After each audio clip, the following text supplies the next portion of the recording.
దక్షిణాఫ్రికాతో తొలి 2 వన్డేల్లో ఓడిపోయి సిరీస్ చేజార్చుకున్న ఆస్ట్రేలియా 3వ వన్డేలో రెచ్చిపోయింది.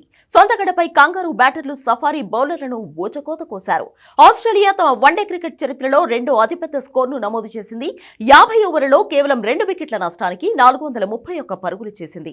ఆస్ట్రేలియా బ్యాటర్లు Head, Mitchell Marsh, Cameron Green సెంచరీలు ఆ జట్టు భారీ స్కోరులో కీలక పాత్ర పోషించాయి. ఈ క్రమంలో వన్డే క్రికెట్లో పలు రికార్డులు బద్దలయ్యాయి. వన్డే క్రికెట్లో ఆస్ట్రేలియా అత్యధిక స్కోరు 434 పరుగులు.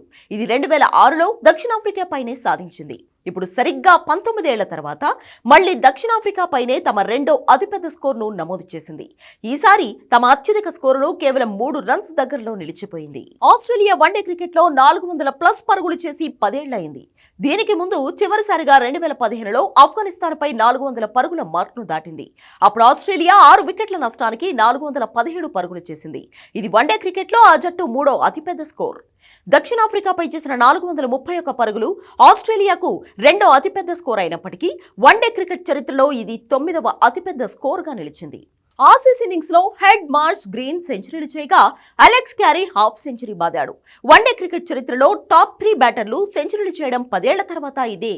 చివరిసారిగా 2015లో దక్షిణాఫ్రికా బ్యాటర్లు Hashim Amla, Rilee Rossouw, AB de Villiers West Indies పై మ్యాచ్లో శతకాలు చేశారు.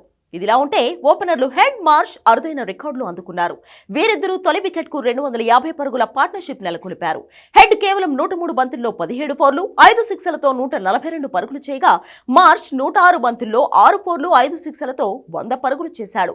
వన్డేలో దక్షిణాఫ్రికా అత్యధిక ఓపెనింగ్ భాగస్వామ్యం నెలకొల్పిన జోడీగా హెడ్, మార్ష్ రికార్డులకెక్కారు. దక్షిణాఫ్రికాపై ఒక వన్డే ఇన్నింగ్స్ లో సెంచరీలు చేసిన మూడో ఓపెనింగ్ జోడీగా మార్ష్, హెడ్ నిలిచారు. వన్డేలో సౌత్ ఆఫ్రికాపై ఆసీస్ తరపున అత్యధిక వ్యక్తిగత స్కోర్ సాధించిన మూడో ప్లేయర్గా హెడ్ నిలిచాడు.